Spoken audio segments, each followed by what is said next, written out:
32 seconds into the flight. The 3 liquid fuel main engines soon will throttle back to 72%.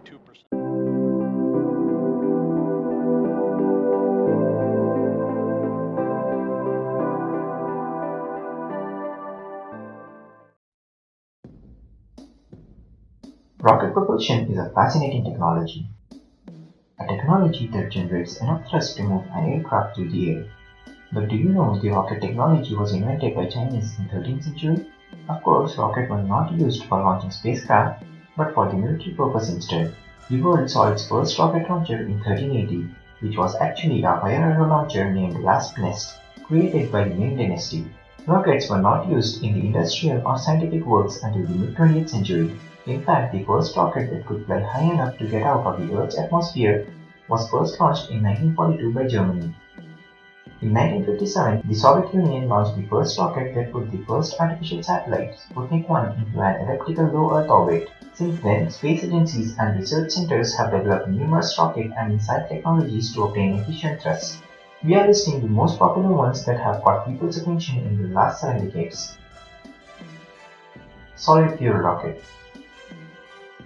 The oldest and simplest of the types of rockets use solid fuel for thrust.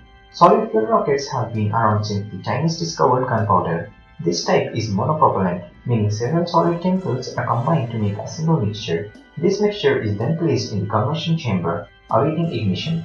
One of the disadvantages of this kind of fuel type is that once it starts to burn, there is no way to stop it, and thus it will go through the entirety of its fuel supply until it runs out. Although relatively easy to store compared to the liquid fuels, some ingredients used for solid fuel such as nitroglycerin are highly volatile. Liquid fuel rocket. Liquid fuel rocket, as name suggests, use liquid propellant to create thrust. First developed by Robert H. Conrad, the man treated as the father of modern rocketry. It was successfully launched in 1926. The liquid fuel rocket also propelled the space race, first sending Sputnik, the world's first satellite, into orbit with the use of Russian R-7 booster, and finally culminating with the launch of Apollo 11 using the Saturn V rocket. Liquid fuel rockets can be monopropellant or bipropellant in design. The difference between the bipropellant is composed of fuel and oxidizer, a chemical that allows the fuel to burn when mixed. Ion rocket. Ion thrusters are another form of electric propulsion that use electric current to accelerate positive ions. More specifically, they use electrostatic or electromagnetic force to accelerate ions and produce thrust. Ion thrusters ionize propellant by adding or removing electrons to generate ions. Xenon is mostly used as a propellant due to its ionizing capabilities and high atomic mass, which produces enough amount of thrust when ions are accelerated.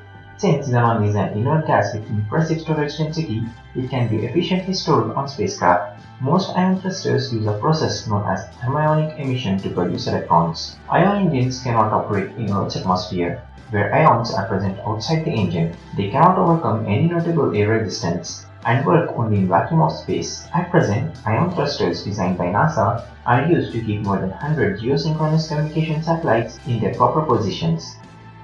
The first ever successful deep space mission to use ion thrusters was NASA's Deep Space One in 1990. Later, JAXA launched the Hayabusa spacecraft in 2003, which is still in operation.